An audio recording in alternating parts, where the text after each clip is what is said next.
I know that some in our audience know the finer points of hockey. The Chris Johnston Show. We are your friends. The biggest stories, bringing you inside the game. What did you hear? The Chris Johnston Show. Powered by Sports Interaction. Wanna bet? What is going on?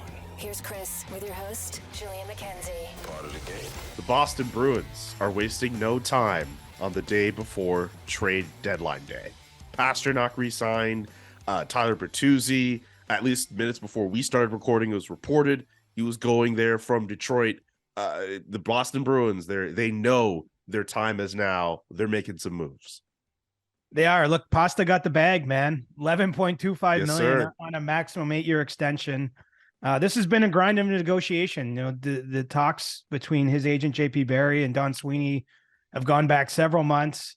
Remember way back when he signed the current deal that's actually expiring, he had a little bit of an extended negotiation, missed start of that training camp that year. And so there's been a pattern here. And look, this is a decidedly not Boston Bruins contract, right? This breaks the mold of the deals that we've seen, you know, Bergeron, Marchand, even Charlie McAvoy and Pastrnak on his previous deal signed, and because he's now paid among the best paid players in the league, I think deservedly so. But you know, there's no element of team discount on this one.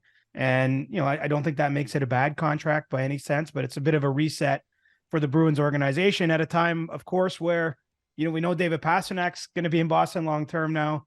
We don't know who else is going to be there. This is an all-in year, right? We don't know about Patrice Bergeron, David Krejci, if they'll be back next season. You know, the Bruins having such a special year and they're pushing their chips in because getting Tyler Bertuzzi is a big coup.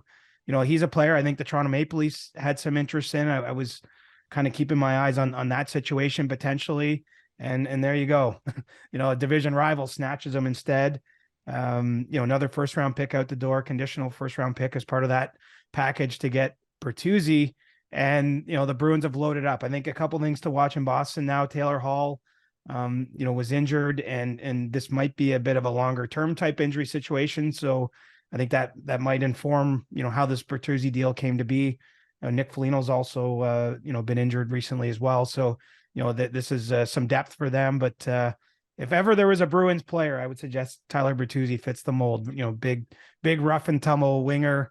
And, you know, Boston has just had a pretty strong deadline period, given that they didn't have much cap room to work with. And to add Hathaway, Orlov, and now Bertuzzi, in addition to getting their superstar signed, it's been a busy few weeks for Don Sweeney, and the next few weeks and months will determine whether it was all worth it or not. Yeah, for people who wanted peace in the Eastern Conference, you are not getting it, considering the flurry of activity we've seen. And of course, the best team in the regular season right now. You're right. Look, Hathaway, Orlov, who scored twice against the Flames the other day, and now Tyler Bertuzzi, it looks like. Just great work, actually. If you're getting an early winner ahead of the deadline, I don't know how we're going to go about winners and losers if that's something we want to do. And again, way too soon to do that. So I'm not trying to get you to do that right now. But Don Sweeney and the Bruins look like one ahead of the deadline. Well, and look, if you get this far into the season with the record they have, I mean, you have to go for it, right? I mean, there is no tomorrow in Boston. And you know, maybe even if you get these veteran centers to come back for one more season, I mean, I think it's pretty clear we're at the end of this cycle for this team, and they're still so damn good. And so you gotta do what you can do if you're in Don Sweeney's case. I mean, look, we've seen him often re-sign the players, you know, whether it was Taylor Hall a couple of years ago at the deadline, Hampus Lindholm, you know, Tyler Bertuzzi is a pending unrestricted free agent. He's had a bit of a tough year in Detroit. You know, maybe they do get his signature on a deal at some point in the future here. And so this isn't just a rental as well, because I think with the age that he's at, it would sort of fit with kind of a retool that they're going for. And so they're going to be a really tough out either way. And now they've got even more depth at the forward position. You know, there's just not a hole in that Boston team. Doesn't mean they can't be beat, but it's going to be tough. We got to also mention, we're going to be reviewing some of the bigger trades that have happened in the last little while. So we'll talk about Jakob Chychrun, Patrick Kane, Matthias Ekholm as well. Jonathan Quick, that's a weird story coming out of Los Angeles as well. We're going to get to the Leafs because, you know, Luke Shen went down, Rasmus Sandin. Seems like there's still a glut of defensemen they still kind of have to deal with over there. There's a lot we're going to get to. And of course, because it's the deadline and because deals come fast and furious. If there's some other trade that goes down while we're recording, we'll find a way to get to that as well, and we'll get to Sticks Taps by the end of the show. But let's get to DB, and then we'll run through some of these trades. You can bet that with David Bastel. Brought to you by Sports Interaction. Get in the action and make a play. 18 plus. Please play responsibly. Welcome to You Can Bet That with David Bastel. The last one before the NHL trade deadline tomorrow. Hopefully you are keeping yourself informed as well as you can, preferably through our man CJ with all of the trades and happenings. Always. Come on now. Yes, of course. Remember to hit up sportsinteraction.com/SDPN for all of your gaming needs. If you go on that website, you'll find really interesting pinata picks, including one that DB you're going to play live. Well, yeah, quote unquote live as we go off the show. But we're gonna go through this cool one here. I'll read it out here. Get a random goalie and win at 80-1 if he's the next goalie to score a goal in the National Hockey League. Yeah, and you know what? I'm going to ask you guys this before I actually play it for you, and I'll tell you exactly what goalie we got, because it is kind of fun. So Pinata Bet is you risk the money, you press the button, and it shoots out either a stat, a number, whatever you bet on. In this case, it's going to be a goaltender. So let me ask you guys this before I play it. Out of all the NHL goaltenders that have played eligible minutes, what goalie would I want to get on this pinata be the next goal scorer, the next goalie goal scorer? Because there's been a lot of talk since Allmark scored that goal this weekend, and it's like, oh, that's kind of cool and so forth. And you saw what social media did. So Sports Interaction decided to say, okay, that's great. Who's the next goalie? So who am I hoping for once I press this button, CJ? Ooh, I want UC Saros. Okay. Ooh, okay. You like UC Saros. I'm going to take Andre Vasilevsky. Okay. And let's try it out here. So 80-1. I'm only going to risk $1 because I'm a dollar kind of guy when it comes to this. And we're going to place the risky bet. I'm very risky. The pinata shaking as we speak. And the goalie we got is, Casey DeSmit. Is that interesting? Good? I mean, he's a goaltender in the National Hockey League, so he is. He plays minutes. At least he can play. You know, we're not getting an AHL goalie. Yeah, that's true. So because it's Casey DeSmith, or a guy who isn't necessarily a starter for a team, like does that like how does that affect like your winnings if he actually like gets a goal? Well, it's still 80-1. Yeah, it's 80-1 So 80-1, right? So if he's the next guy, say he goes out there and pops a goal for us, which would be kind of wicked for this show, I'd win $80. And then chances are Sports Interaction would say, listen up, Bastel, you work for us. Give us back that $80. No, they wouldn't say that. I'm just joking. because I don't bet on Sports Interaction on the site because I work for the site, but I have to have an active account to know exactly what's going on the site, because I talk about it with you guys and other great shows and so forth across the Dangle Podcast Network. And this is kind of cool because this is exclusive to Sports Interaction. It's a lot of fun. I've been playing some different pinatas just to see, like, for example, tonight for the Flames and Leafs game, there's a pinata on shots on goal at 500-1. Now, what you have to do is get the exact Flame shots, exact Leaf shots, and that $1 could score you 500. But you guys also know that there's a lot of luck behind it.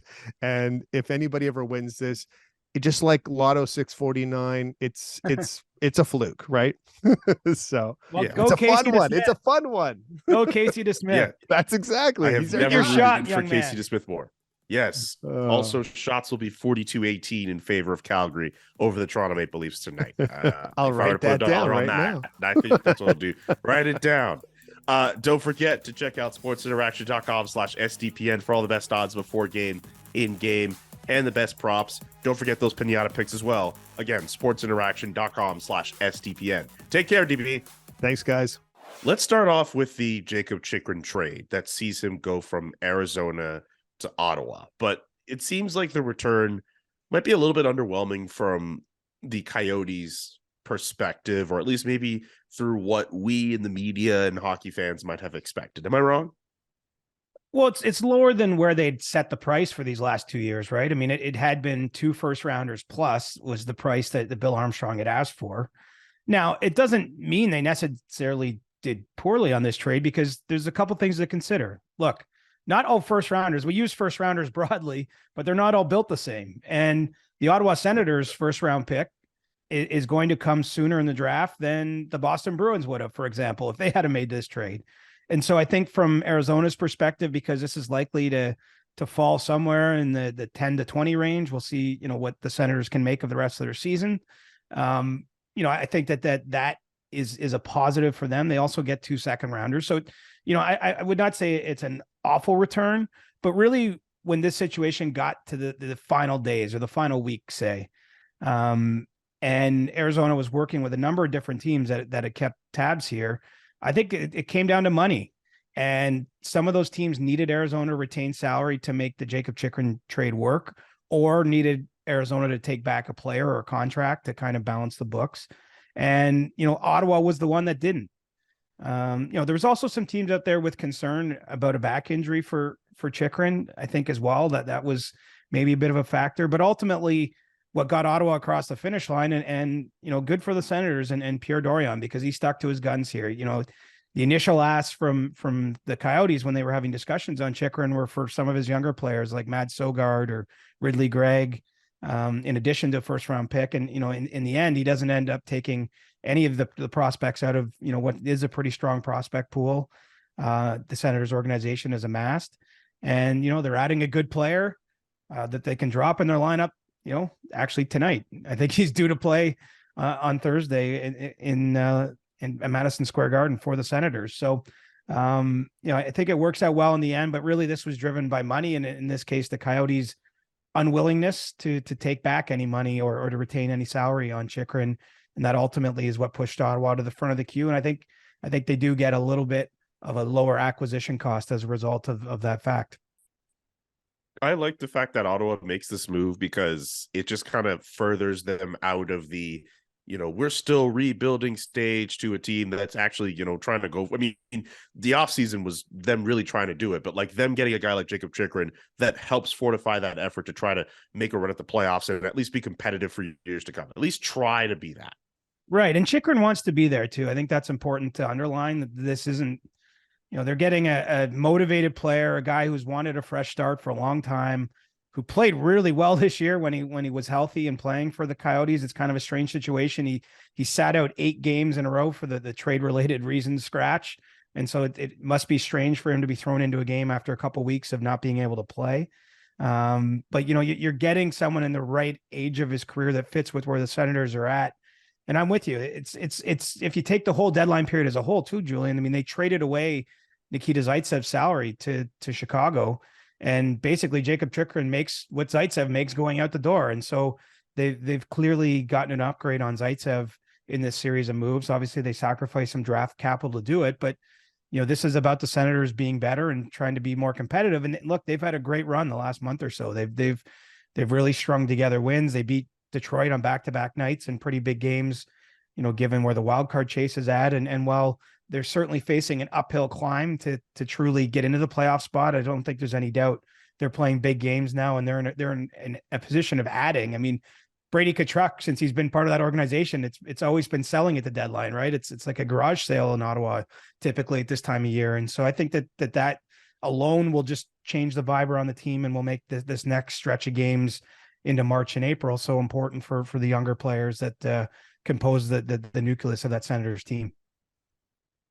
Anything else we want to add about Jakob Chychrun before we move on to another deal that finally happened? Patrick Kane to the New York Rangers. Well, I'll say it's been a saga, right? And just crazy the number of teams that called on Chychrun. Like, I think even in the last week, you had Pittsburgh, knocking on that door, Washington.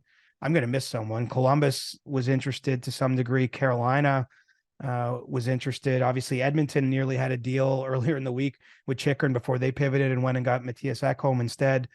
And there's more than that. I mean, that's an incomplete list, but I think there was 8 or 10 teams even right up until the end that at least were, Buffalo was there keeping tabs on it. Most of those GMs just found the price too much, or again, had the complication of the salary or cap related issues to make the deal. But that's a unique one. And I think I feel happy just for for the kid in this case, that he gets a chance to move on, and even for the Coyotes that they can get on to other business, because that was a pretty dramatic, drawn out affair, all things considered. Sure, I'm glad for Jakob Chychrun. He'll get to make his debut, it looks like, against the New York Rangers, because there's no one else who's going to be playing that game who will make any such debut. So all of the attention will be on Jakob Chychrun. Number 88 in blue. Psych, it's Patrick Kane. Finally, a New York Ranger. I believe he also doesn't go for a first-round pick in that deal. Some picks in that as well. Let's talk about that deal. Well, Chicago knew they had to do right by Patrick Kane. And I think that this was a difficult last month. In a perfect world, and we don't live in a perfect world, Kyle Davidson, the Blackhawks general manager, probably would have known a month ago that Patrick Kane only wanted to go to the Rangers, and maybe had more time to make a different kind of deal, maybe make a deal before the Tarasenko trade went down. But it didn't work out that way. Kane, there was a lot of questions about his hip injury, his health. Was he going to want to play? Obviously, he had a monster last 4 games in Chicago, and clearly had the competitive juices going. Ultimately last Friday, there was a series of conversations that the Blackhawks were on the road in San Jose, and the Rangers needed to know that day, one way or another, is Kane in or out, because they had to make a whole series of moves to make it possible. They got the indication Kane was in. He left the team and flew back home to Chicago while things played out. We've detailed some of those moves, but they trade away Kravtsov, essentially for very little to Vancouver, because they needed to create cap room. They waive Jake Lecision. They keep Braden Schneider and Ryan Carpenter on the bench for a game and don't play them just to protect their assets. They send those guys down to the AHL. They make all these cap maneuvers, and then ultimately we're able to add Patrick Kane earlier in the week, via Arizona. And ultimately, I think the acquisition cost just reflects that there was no leverage for Chicago. I mean, they have a great player in Patrick Kane, but he controlled where he wanted to go, and it was one place. And they got a 2nd-round pick out of it. But I think more than anything, they're trying to do right by a legend in their franchise's history. And getting him somewhere he wants to go. And I think it'll be very fascinating just to see how he plays, how he fits. Again, it looks really good on paper when you think of like Jimmy Vesey having to play top 6 minutes most of the season for the Rangers. And now you have Tarasenko scored an overtime winner in Philadelphia this week. And now Patrick Kane, occupying those spots on the top 2 lines, potentially reuniting Kane and Panarin, who had so much success in Chicago. I mean, it's a pretty delicious, pretty sexy trade. It feels like the Rangers of old, adding big names. It doesn't mean it's going to work. It hasn't necessarily shifted the balance of power. We're going to have to see how that all goes down. But, going to be pretty cool to see Patrick Kane in another uniform. As much as, I think it's nice when players can spend a whole career in one place. I mean, this guy has scored so many big playoff goals, and he just hasn't, Blackhawks haven't been near the playoffs outside of the bubble. I think the last 6 years that they didn't play a playoff game. And so, I'm curious to see what Showtime can give us at this stage of his career. And I think it's been an emotional month for him, but I imagine he's pretty excited to get going and truly get his feet under him there with a new team. Just want to say the forward core for the Rangers looks filthy. You could have a line with Kreider, Zibanejad, and Tarasenko, Panarin, Trocheck, and Kane. It looks like that's going to be the line with those 3.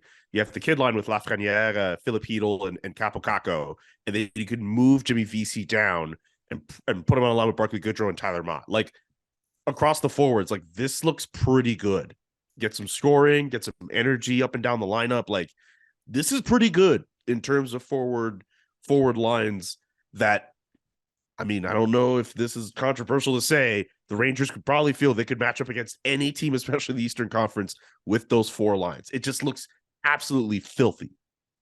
Right. And that's how I see it. You got a great goalie and a great blue line too, and a team that played in the Eastern Conference Final last year.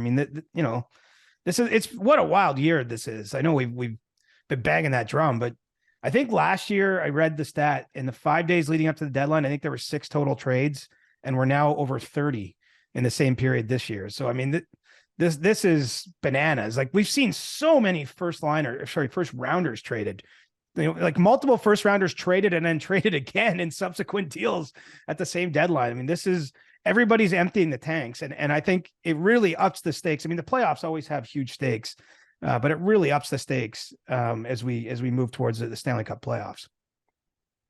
Okay, so we mentioned Chychrun, we mentioned Kane. What about the Matthias Ekholm deal to Edmonton? The Oilers finally get themselves a defenseman. He made his debut Wednesday night against the Toronto Maple Leafs, in fact. He did, and pretty successful debut. The Oilers looked really good with the new look blue line. And I think ultimately, look, they flirted with a lot of different moves. Did Edmonton in this deadline window, and thought about going all in on kind of their offensive pedigree and getting Erik Karlsson. The money just never lined up there. Those talks happened, but they didn't get the kind of momentum you need to make a deal. Ekholm was always someone on their list. I think that they were close on Chychrun too. I think they monitored the Gavrikov situation as well, and ultimately elected to trade for a stout defender. There's some risk because of Ekholm's age. He's into his 30s and is signed for multiple years, but I think he brings an element. Clearly their blue line was missing. And so, I like the deal. I like the boldness of it. I really felt the Oilers couldn't sit on the sidelines this deadline. When we're talking about all these other teams with high ambition, going out and making big splashes. If Edmonton didn't do this, I think that they would have been, really facing a maelstrom in their own market there. Connor McDavid's at 52 goals. I mean, these guys are getting better. The core of this team, the West is wide open any way you slice it. I know there's good teams and good players out there, but I'd be hard pressed to name a favorite. And I don't see any reason why Edmonton can't go on the kind of run. And so, I still think that they're in the market for a forward, maybe even another defenseman, but certainly I think they'll add another forward before the deadline on Friday. And, good on them for getting something done, because for a long time they were taking heat. They managed to trade Jesse Puljujarvi to Carolina, which helped create the cap room they needed and gives Puljujarvi a fresh start and allows them to lock down a player like Ekholm, who I think once the shock of the trade wears off he'll be pretty excited to have a new chance this late in his career to play for a contending team. Okay, so if we don't have anything else to add with that, we can go to the Columbus LA trade. We're talking about Jakob Chychrun, and we looked as if Jakob Chychrun could be going to the Kings. And then it gets quiet for a while, and now we know what we know with Chychrun. And even before that ever happened, Jonathan Quick goes to Columbus, and Yunus Korpisalo and Vladislav Gavrikov end up going to Los Angeles. Like, that's such a really... I didn't expect Jonathan Quick to be involved in anything like this. Well, I don't think Jonathan Quick expected it either. Now, in defensive Rod Blake and the Kings, they're having a great year, and they've had crappy goaltending this year. Jonathan Quick is 37 on an expiring contract, and I know what he means to the organization. And that in a perfect world, you want to keep those guys. You want to give them the proper send off, I guess you'd say. But I don't think Quick was going to be back in LA either way next season, and I think he still wants to play. And, they needed to make the money work somehow. And essentially LA certainly had a lot of interest in Chychrun. I think that they just couldn't ever come to grips on the price in dealing with Bill Armstrong. And so they turned their attention to Gavrikov, who's, expiring contract out of Columbus. And then they found a way to address their goaltending weakness. And so here we are. I mean, this is the deadline for me, Julian. There's like no sacred cows, right? Like, all convention is out the window. I mean, you're seeing franchise legends like Jonathan Quick traded, sort of against their will or unceremoniously, how you want to put that. We've seen even popular dressing room players like Tyson Barrie. We didn't discuss that in the Nashville trade. He's one of Connor McDavid's good friends, a very, very good dressing room guy, popular player at Edmonton. Not someone the Oilers even necessarily wanted to give up, but just that was what they had to do to make the trade. He gets traded off a good team. At this deadline period, all the first rounders, it's just like all the rules that you normally like the rules are unofficial rules that GMs act by. They're all out the window. And I think that that's what the Quick trade represents. I'll be interested now to see what Columbus can do with Quick. They've had some discussions with Vegas. You wonder if there's maybe another team out there that would consider taking him on. I think Columbus really wants to do right by the player and get him to a playoff bound team where he can play some meaningful games and bring his experience level. But no guarantee of that, I would say, just given the late hour towards this deadline and the fact he still carries a $5.8 million cap hit. It's not insignificant given that a lot of teams that might be looking for insurance at that position probably don't have the room to simply wedge that in there. Okay. How about we get to the Leafs and the flurry of moves that they did? Luke Schenn from Vancouver to the Leafs, Rasmus Sandin getting moved to Washington. Hopefully I'm not missing anything, but Kyle Dubas Pierre obviously Engvall keeping to the himself Islanders. Yes, that too. Kyle Dubas keeping himself very busy and very much so worthy of posting the two phone meme that everyone loves to post. And Sid Sixero, for whatever reason, got very fed up of. Shout out to you, Sid, but I don't agree with you, buddy. It's a great meme. I just need that said on record. Huh. Well, I mean, look, it was a 3 trades in an hour Kyle Dubas made on Tuesday, and that was after, the trade with Chicago to get Lafferty and McCabe, the trade, prior to get Achari and O'Reilly. It's been a really busy deadline for the Leafs general manager. Where they sit right now is that they have set themselves up from a cap perspective to be able to do the things they need to do. One of those things is to activate Matt Murray off long-term injured reserve. He's getting close to a return from an ankle injury. They now have the cap space to do that. They've also left themselves with enough cap room to sign Matthew Nyes when his NCAA season ends at the University of Minnesota. That could be in the short term if it's a short playoff run for that team, although they have high ambitions of winning a national championship. So it might not be until the end of the month. But Toronto has at least left itself with the ability to do that. So the question is, what do they do now with this last, 24 plus hours before the deadline? It's my understanding that a goaltender isn't a priority. All this stuff is fluid. I mean, for one, the Leafs are in the middle of a back-to-back set of games. Perhaps there's an injury situation we don't know about that's developed in that time. I mean, that's how crazy you get in the final minutes of the deadline. Is sometimes, something like the injury situation in Boston creates the room to go out and get a Bertuzzi that might not be there. And so dealing with the best information we have is the Leafs are still in business, but I don't know that they have to make a move. You mentioned the glut of defensemen. I mean, they got 9 players on their NHL roster at that position. It's just hard to imagine that being a tenable situation. How do you keep everyone happy? And so do they move a D? Is Justin Hall's time perhaps coming to a close in Toronto? Maybe Eric Gustafsson, who they got in the deal from Washington for Sandin. Maybe he's not an actual fit for the Leafs. That might have been more of a contractual addition than anything. I could see a move coming there, perhaps, freeing up some cap space and roster space to get another forward, I think would make some sense. But I don't know who that forward is at this point in time, because as mentioned, I think that they liked Bertuzzi. I'd actually heard they liked Mikey Eyssimont, who was traded incidentally on Wednesday from San Jose to Tampa. So another potential target goes to another division rival of theirs rather than theirs. And so, when you look at the cupboard is pretty bare out there if you're still shopping in the forward market. And so maybe it stands that this is the Leafs team as we see, but I certainly think that they'll be working the phones, and they might need 2 phones or 3 phones or 4 phones to take the calls that they're making. Cause the Leafs are clearly taking the similar posture to Tampa or Boston, the teams they got to try to go through and looking for any and all possible ways to upgrade their team. Okay. Well, so what about for other teams and other names that could be on the move between today and tomorrow ahead of the deadline, the almighty deadline, in which after all of that is done, CJ will finally take a nap? Well, we're getting pretty thin. I was actually putting together a CJ's big board, the last one. I was preparing it on Wednesday night to be released this morning, Thursday, and it had Jakob Chychrun at the top, unpublished, of course. I was working on it. So Chychrun gets traded Wednesday night. Then it moved Tyler Bertuzzi to the top. I was filing it this morning. He gets traded literally in the 20 minutes. I'm filing that to my editor. So Tyler got ripped off. So we're already getting, I mean, even from the board I was going to put together in the last 12 hours, we're losing more names right off the top of it. I think, guys I'm watching closely, James Van Riemsdyk, reasonably certain he'll be moved by Philadelphia. Comes with a big cap hit that the Flyers will retain there. They've been looking for a second round pick back in return. Could see them ended up maybe taking a little less than that, but I would expect he'll be moved. Possibilities there include Vegas, Minnesota. I think Winnipeg is looked there. Maybe your Calgary Flames, Julian, could be a shopper. I think, depending on price and some other things. I can say with Calgary, they inquired.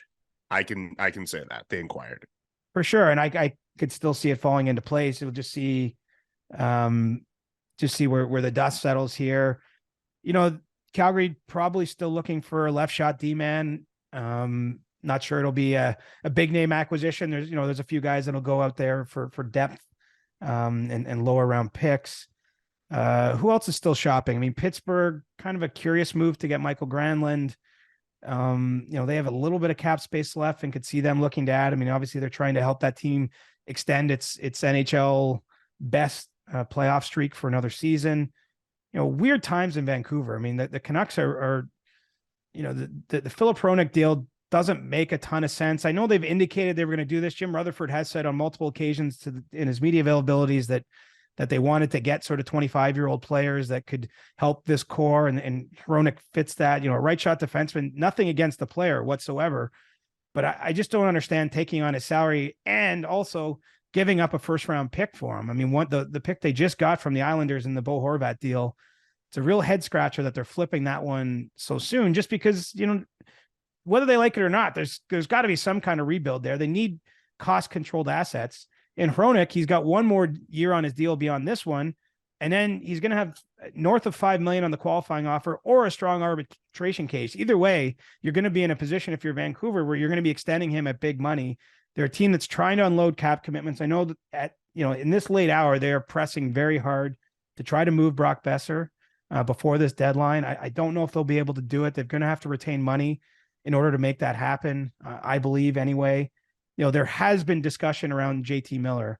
Again, no sacred cows. I mean, this is a player they've just signed to a 7-year contract extension months ago. He has a no movement clause kicking in July 1st, but they've at least explored the possibility of moving him. That's a lot of salary for another team to take on. I don't see Vancouver retaining, just because you have to retain across both the end of this contract and next one by NHL rules. And so, I don't know if they'll get that done. There is still some smoke around Thatcher Demko. That could be an off-season move, if not now. But Vancouver, it feels like there's another shoe to drop. I think they have to clear out some cap space, and really, I don't understand the move they made yesterday. No knock on the player. They brought in a good player, but it just feels like half measure after half measure after half measure for that organization. And I get it in the sense, it seems like ownership wants a playoff appearance every year, but they haven't had very many playoff appearances in the last 8 years, if you look at it, and they keep doing the same types of things, finishing near the bottom of the standings, and yet trading away first and second round picks. It just is an incongruent strategy that has not brought them the success or the kind of rebuild that I think that they badly need. They're so confusing as a franchise. Like, all signs point to them looking to rebuild. Then they extend all those players in the offseason. It's just, I can't think of a franchise that's a little bit more of a head scratcher this year than the Vancouver Canucks. And it's just, you're right, this Philip Hronek deal just further cements that. Like, they want a playoff appearance. They're not that close. There are teams that are above them right now that are even thinking of selling. I mean, the Nashville Predators come to mind. Detroit too. Like, why is Vancouver doing this? Like, what? Like, is it just a disconnect between the Aquilinis and Rutherford and Alvin? Like I don't understand what it is. Well, do you know what's shifted here? And it's funny because we identified this a week or two ago that this element was coming. But you've had teams like Washington, Nashville, and Detroit who are kind of all in the playoff bubble, we'll call it, especially if you look back 2 weeks ago, and they all pivoted to being sellers. I think they recognized, first of all, that, yeah, they might have teams that could get in the playoffs, but we're not going to really have any reasonable chance at a long playoff run. And that the marketplace was a good time for them to sell some assets. And they've all recouped, first round picks and bolstered their system by doing this. In Washington's case, they flipped the 1 first rounder for Rasmus Sandin. So they get a cost-controlled D-man, which they don't have a lot of right now, with a lot of upside still in his career. I mean, I think that those are the teams that have come out of this, pretty smartly, just being reasonable or realistic about where they're at. And Vancouver could have been in that same position. I think that they should have adopted a seller's mindset entirely and just traded anything they could, essentially. I know they trade out Luke Shen and get a 3rd round pick back. And they did make the Horvat deal earlier in this period of trading, but I don't understand the philosophy of then adding at this point in time, at least adding that particular player, just because Hronek, who is having a great year, who absolutely, first of all, he makes them better down the stretch now too. So that they might win a game or two extra that they weren't going to, just because they've improved on that blue line, at a time when they probably should be trying to lose as much as possible. It's just a real head scratcher. I'm with you, Julian. And It's like 1 foot in, 1 foot out all the time, instead of just having a clear eyes and following a path and executing a strategy. Anything else you want to mention in terms of players, teams, anything to look out for before we get to stick taps? Now's the time.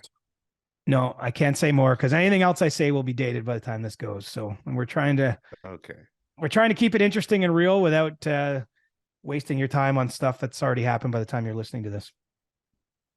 Fill in the blank. Chris Johnston, when the trade deadline is over, will do blank. Order pizza. The greatest sentence. Order pizza. Yes. Open a bottle of nice red wine and lay in the fetal position on my couch. There'll be no expect that third one. Oh yeah, I'm not going out Friday night or anything. Like, it's just like, come home, put on comfy clothes, and just have a chill night. In the fetal position. Yeah, just curled up a little bit on the couch, under the blanket. Maybe put on some Yellowstone or something. Get into my Netflix and just like tune out of hockey for a few minutes. Just here, like, oh yes, the trades won't hurt me anymore. Is the new Ted Lasso out yet? I think it's out not this weekend, but later this month. Okay, because I'm gonna part with you this month. I'm gonna binge watch that when it comes to. That's gonna be part of Mail It In March for CJ. Mail it in. I like that. Mail it in March. I like that. Creed 3 drops on Friday. I would like. I don't even know what that is. That after. You don't know the Creed? You know the Rocky movies, obviously. Like the old Rocky movies with Sylvester Stallone. Yeah. So they rebooted the series, but instead of looking at it through Rocky's eyes, they look at, remember like Rocky 2 with like Apollo Creed. Yeah. His son is like the main focus of the Creed movies. It's done through his vantage point. Like the first 2 movies, like he fights and like Rocky trains him essentially. The third one drops on Friday, and I believe Sylvester Stallone is not in that one. Oh, okay. There you go. I'm always learning from you, young man. Also, it's funny too, we're talking about movies because someone actually messaged me yesterday being like, with all the trades going on, James Duthie might have to use our movie segment with you on Friday. Oh man, I'm excited to see the fans, to see our music video we did. I want to see how this goes. I want to see how y'all make a fool out of yourselves. So James Duthie wrote a song about tanking for Bedard, and then they recorded it. He wrote the song. Yeah, he did. Be crappy for Connor, be bad for Bedard. Oh, sneak peek alert. Losing is easy, but winning is hard. Ooh, okay. I didn't know you had pipes like that, Siege. Crappy for Connor. Connor. Don't play with honor. Hey. Okay. Yeah. O-Dog is prominent in the video.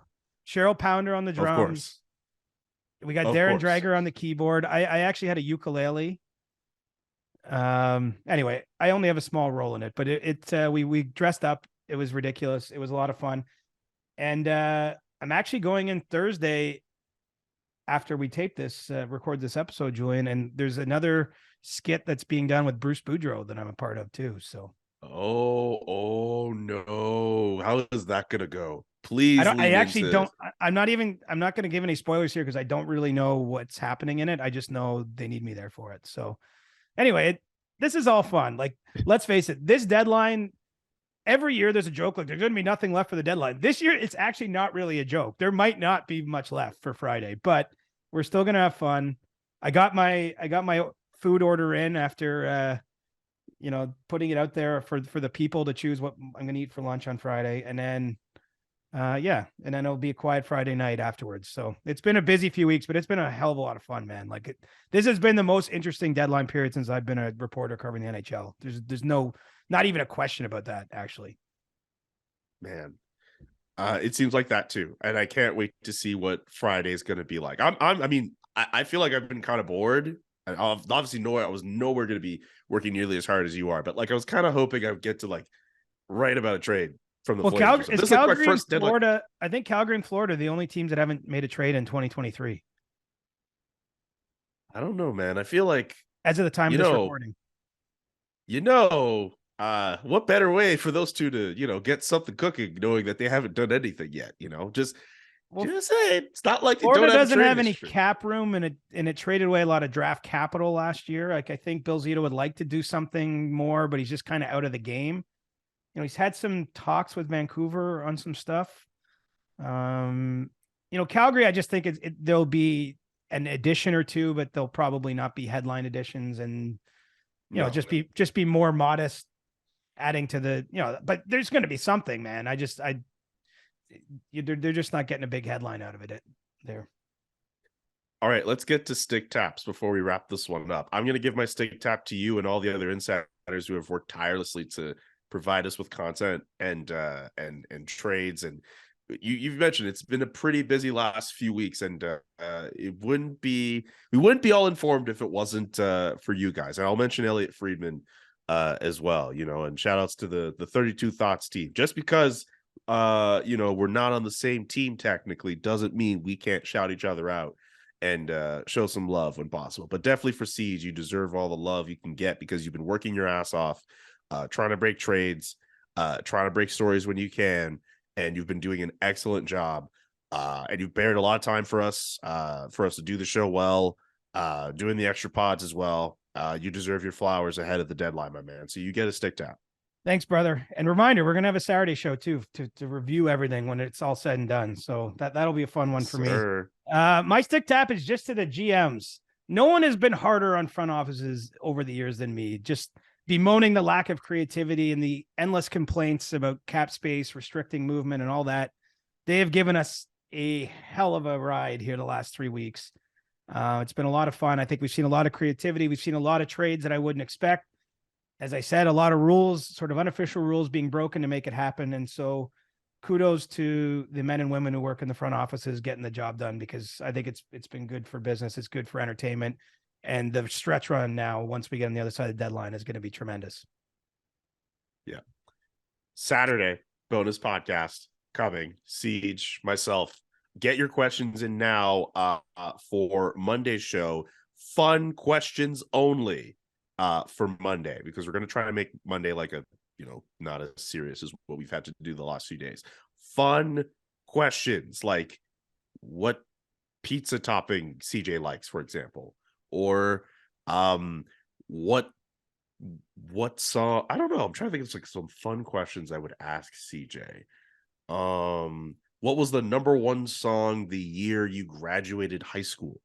I don't know. Stuff like that. Make it fun and interesting for us for our Monday edition of Ask CJ. And watch TSN on Friday, please. Tune in. Reward us. Be crappy for Connor. Be bad for Bedard. I see you, man. You got something going on, man. Maybe were you on background vocals of that? Oh, yeah. We literally taped it. We yeah. taped like 10 versions. That's why the song is still in my head, because we had to sing the words like 10 different times, and they shot it from different angles and close-ups and all that stuff. So okay, so we need a full breakdown of that whole video on Saturday when we do our bonus pod. And again, we'll come back on Monday. I'll come with a good Bruce Boudreau story too. I promise that.